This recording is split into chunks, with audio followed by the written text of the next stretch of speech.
Alright, today I'm going to discuss a topic that might be extremely boring to some people, but to me, I think it's incredibly interesting. The concept is gender-based movement in video games, and a deeper look at why the controversy surrounding that aspect of video game mechanics, and wider media at large, has absolutely no foundation. The best place to start is Batman Arkham Knight. It's not my favorite game in the world, but still, that's kind of irrelevant. In 2019, well and truly beyond the game's initial release date and media cycle, a clip surfaced where someone had gender swapped Batman with Catwoman, which made for a pretty hilarious scene. The movements, even voices, which did not get swapped actually, turned a stoic, brooding Batman into something much more animated, feminine, and seductive. The clip went viral, almost 460,000 likes, over 15,000 retweets, and 12 plus million views just on that platform for that version alone. And that doesn't even count all the people who ripped the video out raw and posted it themselves on their other profiles or entirely separate platforms. All in all, it was a truly viral gaming moment and serves as a great entry point for our discussion of gendered behavior and overall movement in video games. Before going further, I want to quickly shout out a user named Halo's Bane on Reddit because the video is largely based on the post that they created within a subreddit titled Kotaku in Action.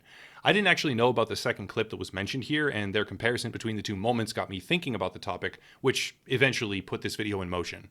Back to Arkham Knight. The clip was met with mixed reactions. For most people, it was just kind of funny, but for some, it was an indication of sexist behavior, misogynistic development methodology, male gaze patriarchy, and whatever other contemporary buzzwords you want to throw in there, because at the end of it all, that's really what they are, buzzwords. One of the most prominent criticisms would come, eventually, from none other than Anita Sarkeesian, founder of Feminist Frequency.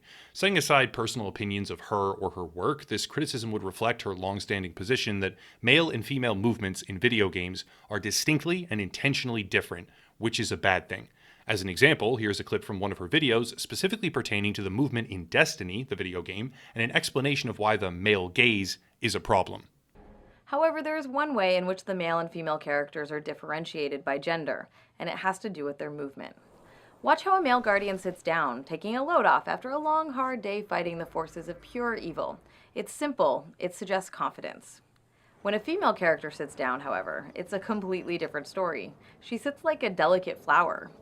This is supposed to be a hardened space warrior, and yet she's sitting around like she's Ariel from The Little Mermaid.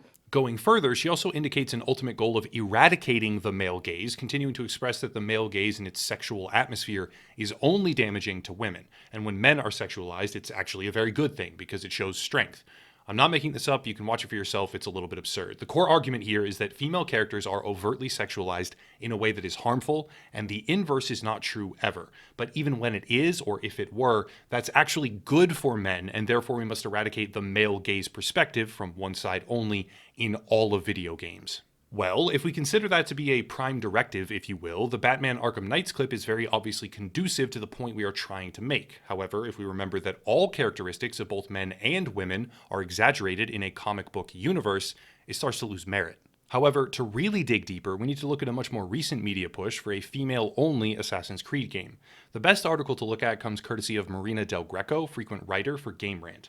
Title, quote, "Why the next Assassin's Creed needs a female protagonist only," end quote. And more specifically, I'd like to highlight paragraph 10, which reads as follows. Quote, "A femme fatale inspired assassin would be an incredible game to play." That might very well be true. Just side note. It would be like Killing Eve's Villanelle getting dropped into a historical drama, using her charm to take down members of the Templar Order or Order of Ancients, depending on what time period the game takes place in. Paula of Assassin's Creed 2 can almost fulfill this role, having been part of the Brotherhood as well as the leader of the courtesans in Florence, important word, but players never get to experience the game through her eyes. It would be so interesting and so exciting to see an Assassin's Creed story played through the perspective of a woman who takes down men using her charm, wit, and hidden blade, end quote. So let's think about this for a second, because a courtesan is effectively a prostitute. A courtesan character almost fulfilled the requested role, and the centerpiece of this character would be charm and wit.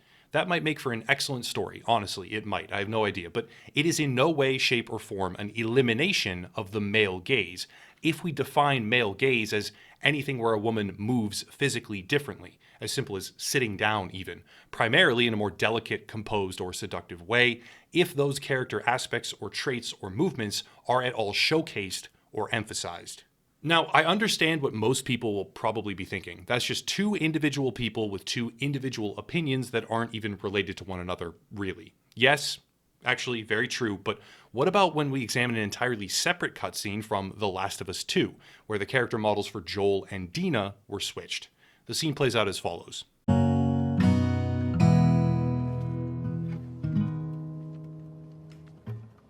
Talking away, I don't know what I'm to say, I'll say it anyway. Today's another day to find you. Obviously, this was far more subdued than Arkham Knight, yes, but it's also not a comic book universe with superpowers and magic spells, where the physique and characteristics of the heroes are exaggerated in every possible sense of the word. Still, what we see is clearly feminine movement, and not only that, it's basically the same exact sitting pose as the Destiny character that Anita Sarkeesian openly criticized, saying that it looks like Ariel from The Little Mermaid, and that this is supposed to be a hardened space warrior. Why does it matter? Simple. The Last of Us 2 has been held up time and time again as some sort of victory over the toxic male-dominated games industry. They basically puked award nominations all over it during the ceremonies, and it legitimately became a community battleground in terms of general sentiment. Some hated it, some loved it. I personally thought it was nothing special, definitely not a masterpiece, but much more interestingly, Neil Druckmann, the creative mind responsible for the game, was directly, openly, and confidently inspired by Anita Sarkeesian. He even stated openly that female design in the game was based on the Tropes vs. Women series from Feminist Frequency, which contains the segment from Anita Sarkeesian on gendered movement. Almost exactly the same time, this Kickstarter happened about the tropes versus women in video games. And while you might argue with the way it delivers its message or whether every point is exact, you can't argue with just the pattern that you see in the industry. So I was really intrigued by this. The videos for the video games hadn't come out yet, but I watched the rest of Anita's videos, and I realized it's not just a problem in games, it's actually throughout entertainment. Joel would never sit like that, period. His brother Tommy would never sit like that, period. Post-apocalyptic hardened warrior men wouldn't sit like that or have those movement characteristics. Dina is a long-standing survivor in this world, that's true, and yet there she is exhibiting more graceful movement, almost identical to what is criticized by one of the people who quite literally inspired many aspects of this game. But we're not done yet because this was motion captured. A female actress wearing some sort of bodysuit produced this exact scene and exhibited those precise movement characteristics, and you would be very hard-pressed to find a man with a physique similar to Joel or Tommy or any other man in that entire virtual world who would ever replicate that movement pattern. Basically, a game that is heralded as some sort of victory over traditional gender stereotypes in gaming contains some of the exact same gendered movement stereotypes, down to the pose even, but when the models are switched, there is none of the outrage. Except, here's the thing, movement similar to Catwoman in Arkham Knight or Dina in Last of Us 2 is not always restricted to female characters. Also from the Reddit thread, and it was just too good of a point not to include in this one, we can look at Captain Jack Sparrow from Pirates of the Caribbean. This beloved swashbuckling pirate prances around like a lunatic in almost every single scene that he's in, and you could swap a replica of his character in the game for Catwoman any day, and it wouldn't even be all that strange to see.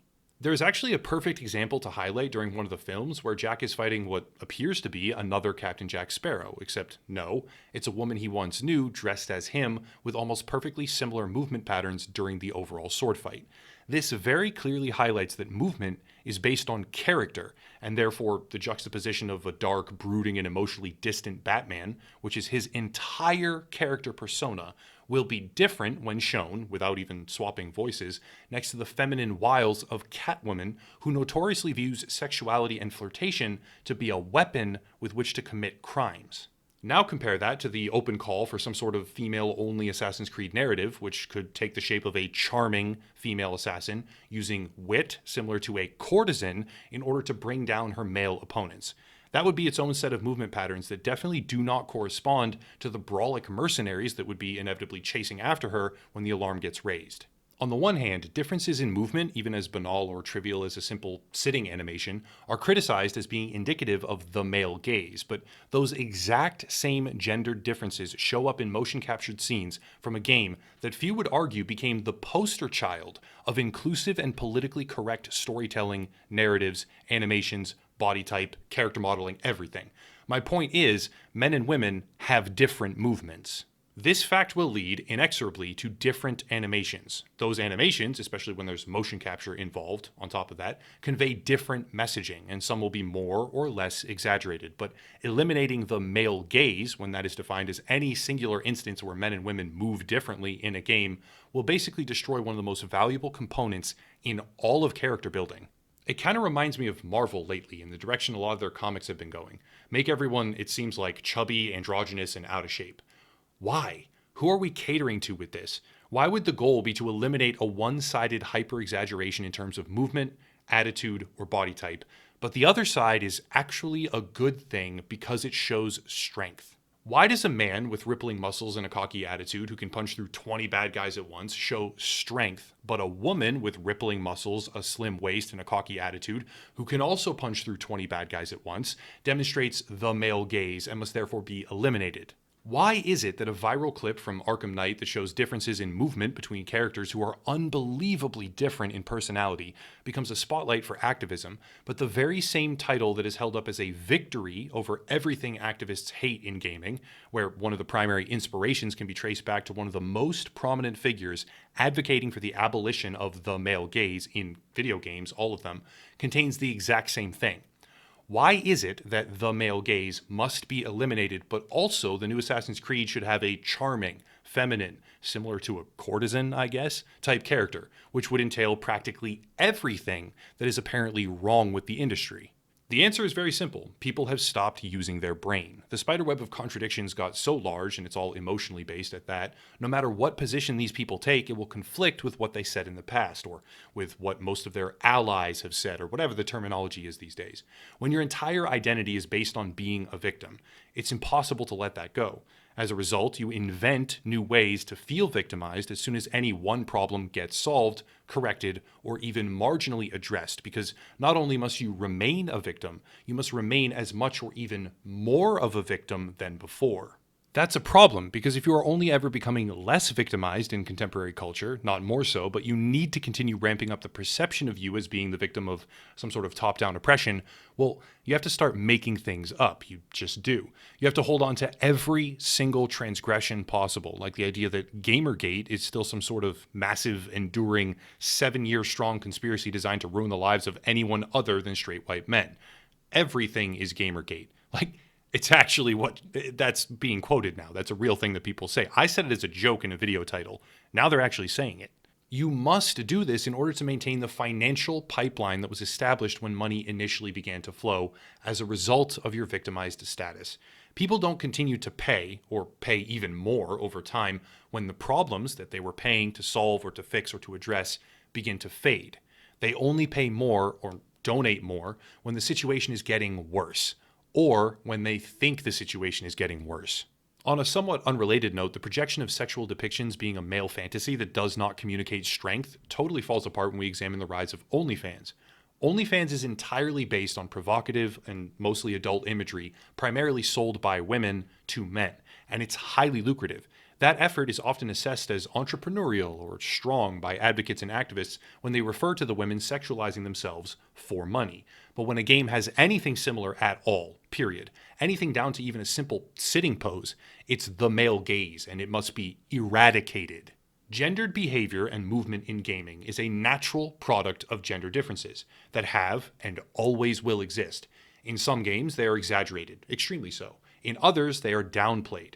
Attempting to eliminate them is a joke. Understanding why they even happen in the first place is fine, I guess, but entirely unnecessary in a hobby of escapism. My point today was to highlight how viral clips of gender-swapped superheroes or post-apocalyptic video game characters do not somehow indicate a massive industry-wide male-dominated hellscape, because the things that are viewed as a problem in one piece of work almost certainly exist elsewhere, having been proposed or even implemented by the people on the same side of that advocacy who view the other part to be a problem, and those times it's perfectly fine. Those times, apparently, if they do it, it's a good thing, even though it's fairly identical to what they criticize elsewhere in the industry. But that's it. If you want to support, please check out the channel on Odyssey. All my uploads are there, and the link to sign up can be found down below in the description. Also Locals, where I upload ad-free versions of all the videos, as well as the audio podcast format. There's also another gaming YouTuber to check out. merch, social media, etc., all the typical YouTuber things, but I'll cut it there and stop rambling. As always, thank you all for watching. I thought this was interesting, even if who knows how many people will, but I thought it was a pretty interesting topic to touch on. But yeah, have a nice night.